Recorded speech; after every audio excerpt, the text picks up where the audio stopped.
Welcome to Giving Clarity in a LINQ by Extending Expressions. So today we're going to take a really deep dive into a C# feature that's called expression trees.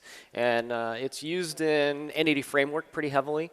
I find it really interesting. I hope you do too. So I hope everybody's enjoying the conference so far. It's been really great for me. There's been some really great sessions so far. And today we're going to talk about expressions. So first off, is anybody in here using expressions? This is a really trick question, by the way, because anybody who's ever touched Entity Framework or AutoMapper or many other tools like HTML helpers has touched expressions and used expressions at some point. And there's a reason that some people aren't even aware they're using them. So if we look at a typical LINQ query, you can actually see the expression being passed as a parameter here. And I'll explain how all that works in just a sec. So in AutoMapper, we do the same thing. AutoMapper uses expressions really heavily. So you'll find those being passed around as parameters. HTML helpers, believe it or not, use expressions under the covers too. So when you're writing some ASP.NET MVC and you write one of these HTML helpers, you're actually passing in expressions that get interpreted and turned into HTML. We use these very heavily at Telerik. We do UI components for every ecosystem, especially MVC. And we have data grids with very rich visualizations, and those use expressions to build out their structures. So expressions in C#, we're going to talk about metaprogramming when we talk about expressions. So what is metaprogramming? Well, with metaprogramming, we're giving data representation of our code. So this is actually metadata that we can analyze and do things inside of our code. So we can analyze it, we can rewrite it, and we can actually translate that code to other things. So again, I'm going to use Entity Framework as an example throughout the entire session. That's a place where we're going to translate C# code into SQL code. So there's a really interesting feature to the language called homoiconicity. And what this means is that we can use the same syntax for executable code as we can the data representation of code. So that metadata gets represented the same way as executable code does. This is why when I asked that question, are you using expressions, you may have actually touched them and used them in many places in your code base and not actually realized this is what you were doing. So homoiconicity is a very interesting concept here. If we look at these two functions, we have on line 2 the executable function. So this is a very simple function called +1. It's going to take a number and add 1 to it and give us a result. The line number 5 is an expression of that function. So it's the data that represents that function. It's also called +1. And it is the equation that takes n and adds 1 to it. Now, if you take a deeper look at this, the only way we can tell that one is an expression versus the executable code is how it's assigned. So that assignment lets the type system in C# identify that that expression is actually either the executable code or the data representation of that code. So if I toggle that back, you can see that that line kind of blurs away a little bit when we're not looking at the actual assignment. So when you see these being passed as parameters, if you're not paying attention to the function signature, you may not know that you're actually using these. There's another way of writing expressions in C#. So there's actually something called an expression factory. And this is responsible for creating code without that syntactic sugar that we just saw. So if we don't have the ability to write that code out, maybe we're doing some runtime code generation, we can use this expression factory. And how we use it is first of all, it's a factory pattern. We can't call up a new expression. So we have to use the factory to create these. And we can say, give us a variable called x, and this is a constant expression of 1. We can take and new up another variable and say, this is y. This is a constant expression of 1. Then we can create yet another expression that puts those two expressions together. And we can use an add expression. And we can create an expression that adds the constants of x and y. So if I were to take this and write this to the console, what do you think I would get? 2? No. Not going to get 2. I'm actually going to get the data representation. So I'm going to get 1 plus 1. Because this is, again, it's getting the metadata from that function. And if I write that out and get the type, I'm going to get a binary expression. So this is a simple binary expression. It has 2 sides to it, and it's combined by some type of operator in the middle. One thing that's really interesting about these is they are not executable code, but they can really easily become executable code if we simply compile them. So we can take a function, again, we'll use the +1. We'll call toString on it, and we'll get the data representation.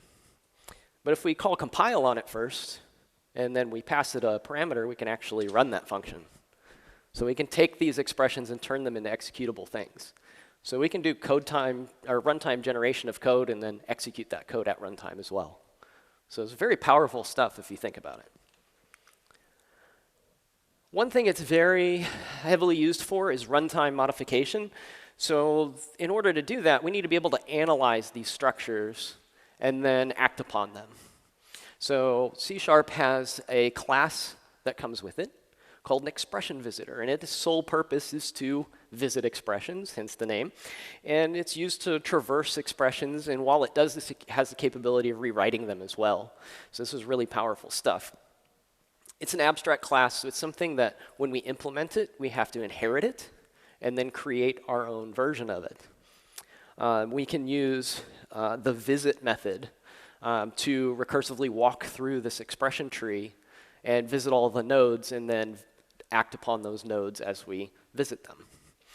So what I want to do next is something that every presenter should do. No, they shouldn't. I'm going to open up the docs. So I'm actually going to go to Microsoft's documentation for this because there's something really interesting in there, and it's actually very hard to explain without seeing the code. So, oh, good. I've got it up on the screen here already. We're going to look at the documentation, and the documentation says how to implement an expression tree visitor. This actually shows you the abstract class, is why I brought it up. If I scroll down, this is the abstract class. This is the biggest, ugliest switch statement you will ever see, I hope. I hope you're not writing these. Really don't hope you're writing these. Please don't write these. So underneath of the visit expression is this giant switch statement. And the reason it's here and it's so large is it pretty much covers every operation you can do in C#. This is pretty much the language. So you can add an or else, and there's a whole list of things here. And you can see that each one of these statements branches off and executes some type of visitor depending on what type of node that it is sitting at. So we can do a lot of interesting things with this. But we have to inherit this first. So this is why I'm showing you the documentation, so you can see exactly what we're inheriting from and what it does when we say visit. So when we say visit, it's going to go through recursively and look at all of the nodes and branch out to each of those nodes depending on their type. So I've got an expression visitor here. I'll try to zoom in a little bit because I know this is probably hard to see in the back. This is running in the browser in something called .NET Fiddle. And I have a custom visitor that I wrote. And this one is called a console visitor. So I have a console visitor here. And I'm inheriting from expression visitor. And I'm going to override the visit binary method. So when I visit an expression and I find a binary expression, I want to do something with that binary expression. What I'm going to do on the binary expression, remember I said it's two simple nodes that is combined by some sort of operator. I'm going to visit the left node, and I'm going to do something. And then I'm going to write out the node type. So what is it combined by? What's the operator it's combined by? I'm going to write that out. And then I'm going to visit the right node. And then I'm going to write some parentheses out. So what I've got here is I'm going to visit the left. I'm going to write something out. And I'm going to either tell whether this is an addition or division expression and write that out to the console. And if I scroll up here, you can see where I'm using this. So I'm going to new up a console visitor. And then I've got my +1 example here again. So you've seen the +1 method that I've created before, the expression of +1, which is a lambda that takes a number and adds 1 to it. And we're going to visit the body of that expression. And the body is this section here. It's the n+1. So that's where we're going to go visit. When we visit that, you can see the output down here at the bottom. I'll zoom way in here. When we write that out using the console visitor, we get n+1. And you might be thinking, why didn't I just use toString? It does the same exact thing, right? So this is really cool. Watch this. We'll go in, and instead of saying +1, or plus when we add, we'll give it the word add. And we'll change this to divide. So when we visit those nodes, oops, force a habit there, hit Control S. Need to rerun this. Now I've got, in the console visitor version, I have n add 1.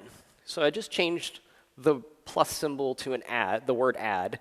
And you might be thinking, how is that useful? Well, this is exactly how Entity Framework takes our expressions and turns them into SQL queries. Okay? So instead of doing something like n add 1, I could do select star from X and grab data from a table using SQL. So it's very powerful and interesting stuff that we've got available to us, and we use it all the time and may take it for granted because it's just abstracted away from us, and it's really easy to do that. So we talked about the expression visitor. This is kind of what it's doing. It's taking a look at all of these nodes and giving us the ability to make decisions based on the data it finds. So we can create custom versions of that, and in that documentation I showed you, you could even create your own providers for Entity Framework. Maybe you want to go to a different database that's not supported, something crazy like that. So how else might this be useful? What else can we use this for? I'm going to show you a little refactoring exercise that I did. This is based on some real world work that I had to do one time. We had a document repository system that we built, and it had lots of complex queries. I've tried to simplify it into a demo that's kind of bite-sized for a conference. So it's not exactly a real-world problem when you see it, but it's based on one. So we're going to use something called a pipe and filter pattern. It's pretty common now in .NET to see these pipes. You can think of middleware as a pipe pattern, where we're starting with one source and then chaining together certain methods to get a result that we want to have at the end. And a lot of this has to do with maintainability of our code and readability of our code. So through this exercise, hopefully what I'll show you is how you can create code that's human readable and a lot more maintainable, because it's going to be all compartmentalized, and each little bit is going to make perfect sense when you read it. It should read just like you're reading a sentence. So if we take a look at this method, what exactly is going on here? If you give it a few minutes, you could probably figure it out. We've got a lot of parentheses, though, that kind of confuse things and make it a little awkward. So we've got something about some blog posts that are being published on certain days. There's something about featured authors and their cutoff dates. And this is a fairly complex query that's happening. So let's start with something a little simpler. Maybe we can figure out how to refactor this and make it a little more sensible. If we start with something that's a little more digestible, we'll start with this where statement here. We can say where the post is published. So obviously we want to display posts that are published, not the ones that are still maybe in progress or something. And then we don't want to show them unless they are their posted date is valid. So we don't want to show things that are going to be scheduled to be posted in the future. Before I start, though, I want to make a very simple distinction that maybe has been overlooked by some people. And it's very easy to do because if you're not paying attention to those function signatures, you might not have noticed that there's actually two completely different where methods in C#. One of them comes from LINQ, and when we say where, we're actually passing in the executable code, the function that filters the results in an iQuery or an iEnumerable. If we're using iQueryable and we say where, we're actually passing in an expression of a function that will do the filtering. And that's because Entity Framework needs the expression so it can do the translation into SQL and figure out what we want to get from the database. Okay? So those two look identical when we're writing the code. It just depends on what type we're extending that extension method from. Another thing that is often overlooked is that LINQ queries can actually be chained. So we can put multiple where statements together, and what Entity Framework will do is take those where statements and join those with an AND. So if we have a query that is of some value and also another value, we can also express that as where some value and where some other value. That's exactly functionally identical. So we can actually break some of our code up using this methodology. So we'll do that. I'm going to break out to Visual Studio now. And we're going to get away from some of the slides. We'll still come back. There's some nice visualizations there. But for the most part, we'll be writing some code. We're going to refactor out some real code here. And I'm going to use Git to jump through this. You don't have to watch me type. We've only got about 20 minutes left, so you don't want to see me live coding up here. I do enough of that at my own time that you don't want to see that happen right now. I've also got some unit tests here that we can run at any time to double check our work and make sure that we're not breaking anything when we write these refactorings. So there we go. They're all passing. I've got two methods here. One of them is, can I get the featured articles, and can I get published articles? Published articles is going to be very easy. This is a simple where statement, and it says where they're published and the posted date is less than today. So the first thing I want to do is I'm going to go ahead and break these up. And again, I'm going to use the magic of Git to jump through this code so you don't have to see me type. And I'm going to take that and I'm going to change that to two where statements. I'm going to say, OK, I've got a where statement here. And I can say where it's published and where the date is less than today. And then if we walk through our data visualization here, we can see that this is exactly what's happening. We've got these two where methods, and they're going to do exactly the same thing. Both of them produce a LINQ query that's going to AND these together. So we're going to say where value and something else. We can do this all day long, by the way. We can chain these, adding wheres. We can use the extension method way of doing this and keep extending methods. We can also write these with the dot syntax. So we can do this various ways.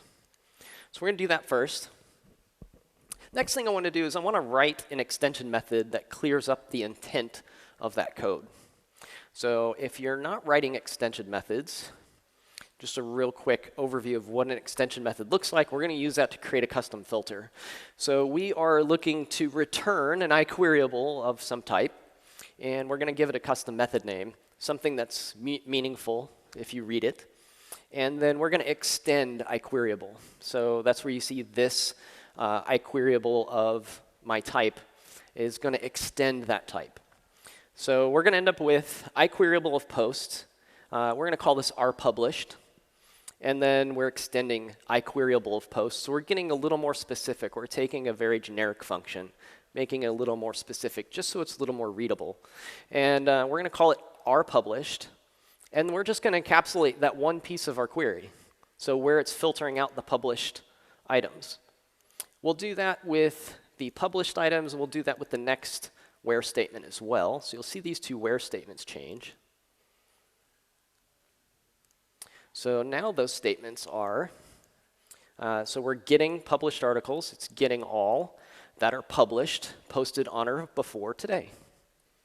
So now I have something I can actually read aloud, and it makes sense. It's named, I know the intent of each one of these functions and what they do. And if I control click on it, it takes me immediately to the code that's compartmentalized into that named function.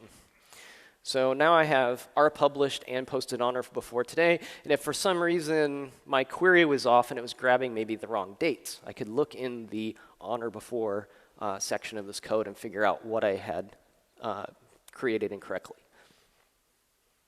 So I'll go back to my code here. So we've made some baby steps. We've kind of refactored some things out. And this is the before and after. So some of this may be a matter of taste and opinion. I like the human readable version better myself. What's nice about these is we can actually reuse them. So let's look at the bigger example. So we've still got this big thing to tackle, but there's actually some bits in here that are similar to the problem we just solved. So let's go back to our code and take a look. Remember, we have published and posted on or before as functions now. And if we look at this giant query, it's quite long. We can actually take this section here and do the same type of refactoring. There's that where method that says, is it published? So I can reuse that filter that I created. And it's also doing the same filter, checking to see if it's posted before today. So now I have something that I can refactor just immediately. There we go. That made it just a little bit easier to read. So I've got, give me all the posts that are published on or before today, where, and then I've got another where statement. So I've got to break this down a little bit more, and here's where things get extremely difficult. See, when you add multiple where statements together, you get ands. Unfortunately, there's no way to express an or with LINQ. There just isn't. You just can't do it. So what I'm going to try to do next, if this made sense, is I wanted to refactor this out, but you're going to see I'm getting red squigglies underneath of all this, and it just starts turning into a hot mess because I don't know what to do with the or. There's no way I can just chain a where and start working with it again. So I need to do a little bit more. I need to do something else. And if we look at the lambda expression here, we think about the expression visitor that we just talked about. There might be a way that I can come up with a way to refactor this out. So I've got a lambda tree here, and if we look at it, we have these different pieces. So we've got the parameter of post, we've got a parameter of posted on, and it's combined by a simple binary expression. And these are held within the body of that expression there. And that's what's being represented here. We have this thing that we can work with. So what if we were able to take an expression visitor and look at this code and maybe do some rewriting of it? So that's what we're going to do next. So I've got a little utility that I'm going to use. And it's going to look at similar expressions and combine those together.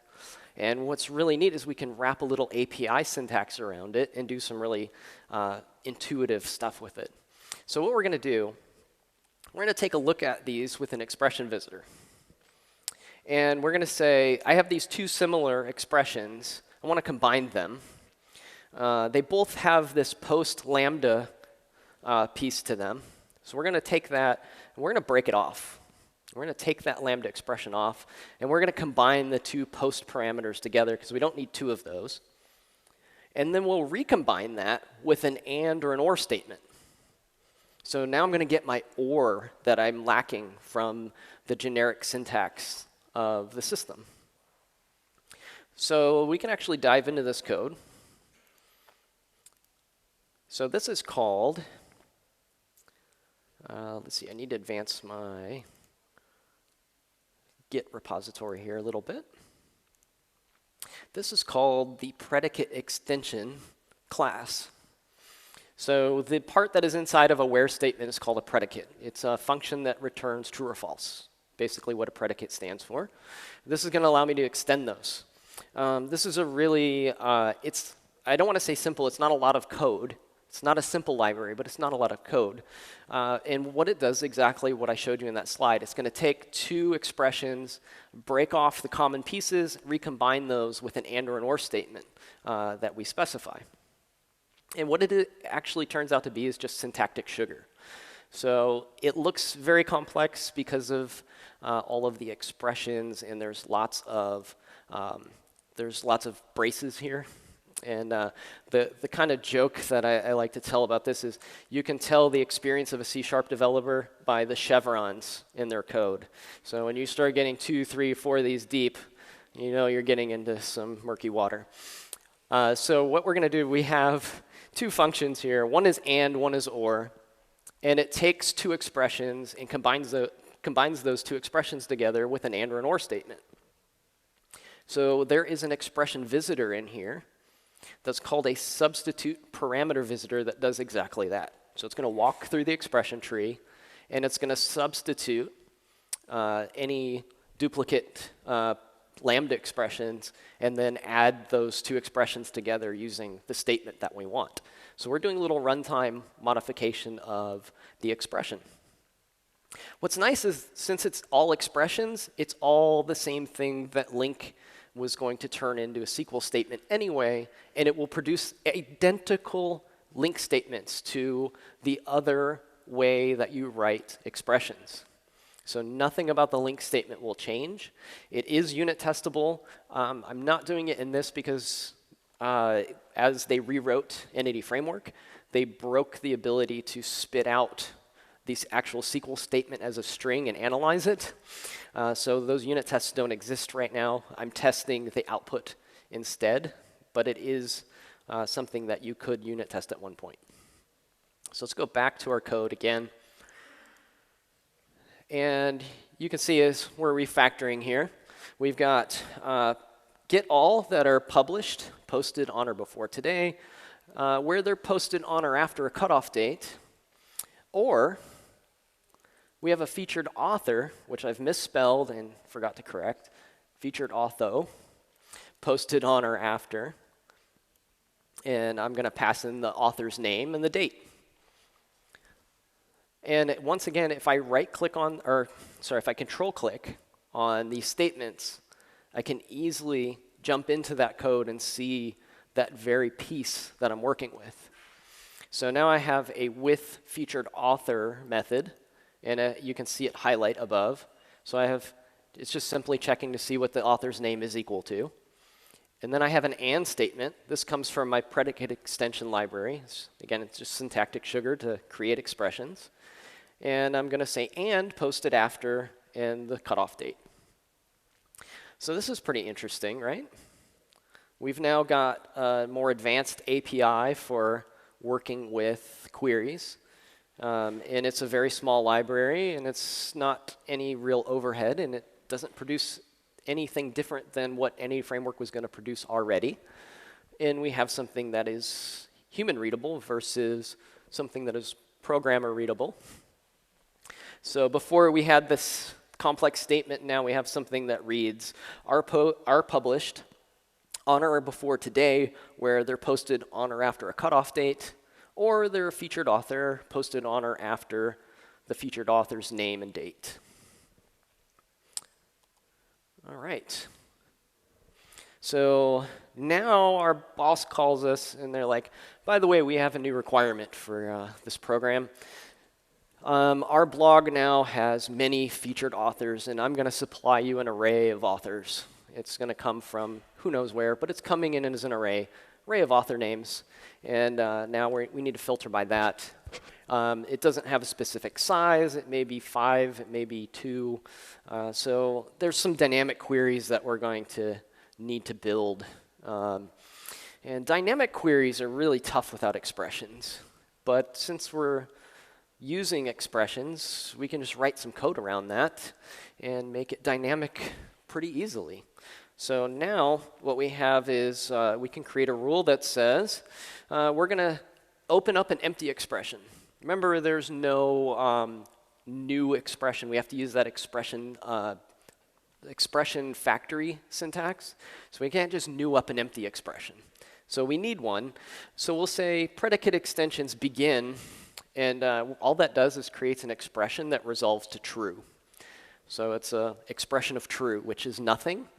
And if it fails through to Entity Framework, it will actually produce no query. So it's, for all intents and purposes, begin gives us an empty expression to work with. Gives us a place to start our method chain.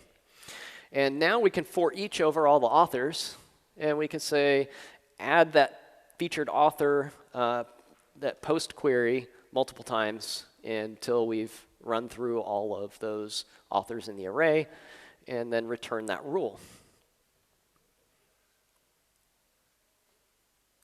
So if we go back to our code and we put in our new requirement, we'll go ahead and advance this one more time.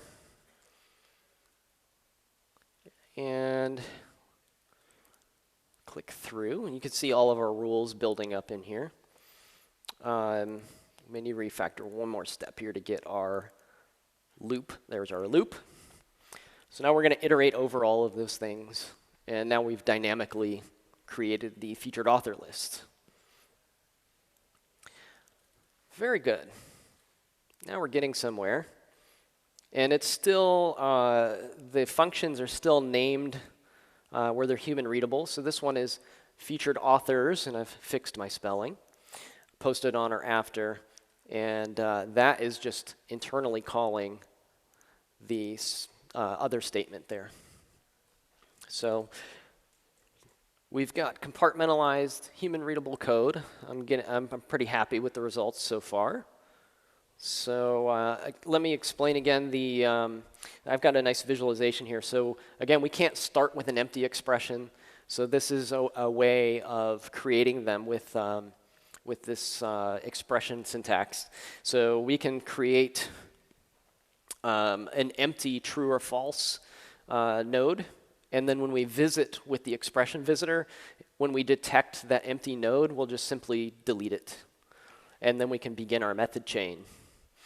So that's where you see that begin statement that I had in that loop.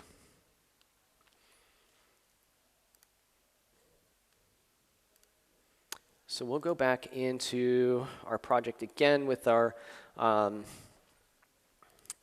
magic of get, and we'll advance this one more time because I want to show one more little trick here. We've got all these simple one statement filters in here. So we've got posted on or after, featured author, and so on. They're all one line of code except for this one loop here. But everything else is just a little one-liner.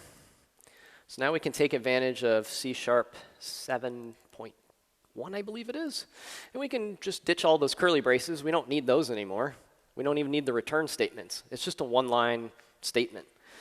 So we can use a lambda expression here. And we can just write out those rules without all the curly braces and ceremony. So now we've really compacted the code. It's really easy to read and easy to find what exactly each piece of the code is and what it's doing. And that is a very powerful feature of C# that I love to share because it shows how Entity Framework works internally. As many other things. I'll take questions actually here in 1 second. I want to share one more thing before. This is something very new for us. So we have a tool in our ASP.NET MVC UI library that's building upon these things because this was released just a few months ago from Telerik. And once you see that predicate extension library, you might think it'd be great to have a UI built on top of it. Our engineers actually have done this already. So you can actually come into our Telerik UIs and you can create these queries on the fly. So we can come in and add new nodes to this and create queries. You can ship this to your users and let them query your database ad hoc. So this is the Telerik UI for ASP.NET Core and ASP.NET MVC. So this is another example of that technology being put to use. What you get back from this is an object that contains all of the expression trees that are needed to produce the query. So you just take it and apply it to Entity Framework, and it does the query for you. It's like magic. Love it. So I'm going to take questions. While I take questions, I've got about 5 minutes. I will try to answer them the best I can. I'm going to put up some resources while I talk. But if anybody has any questions, feel free. It's right here. Go back to Visual Studio. What would happen if you just write var instead? Would the compiler know what type it is, or would it have problems detecting? If I wrote var instead of Describing the code. If I say var instead of giving the expression itself, I'm trying to remember what it would be off the top of my head. So if I believe I'll get the function. So var x equals, I'd still have to pass it some value. This should end up being a function if it does anything. True. Let's try true. It cannot figure out what that is. So it's implicitly typed. It can't figure it out. I need to tell it what type of. There's another reason for this as well. This also conflicts with, there's function, or func, there's predicate, there's several others that kind of fit that same signature. So it's really hard to implicitly decide what that is. So that's where assigning the variable helps. The reason it works in these other scenarios is because it is in the function signature, and the function that is accepting it, let's look into, let's do R published. Maybe these aren't the best example. Yeah, here we go. So you can see this is returning an expression of a function of a whatever. So that's the return type is identifying to the compiler what that means. So that return type here correlates to this line here. So the compiler can infer that that is an expression type. Okay? More questions? Yeah.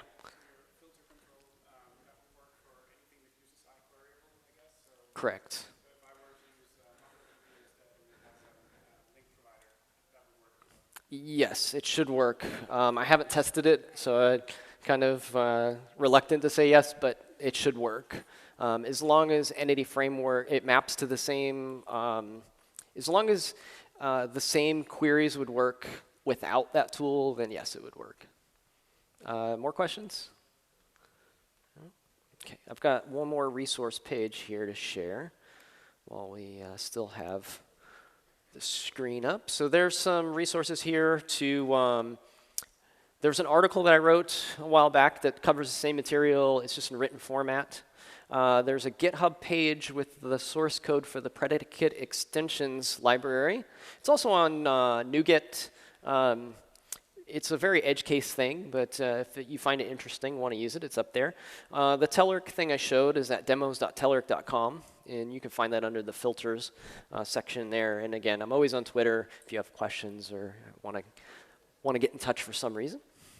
So thank you very much, and I hope that everybody enjoyed that and learned about something.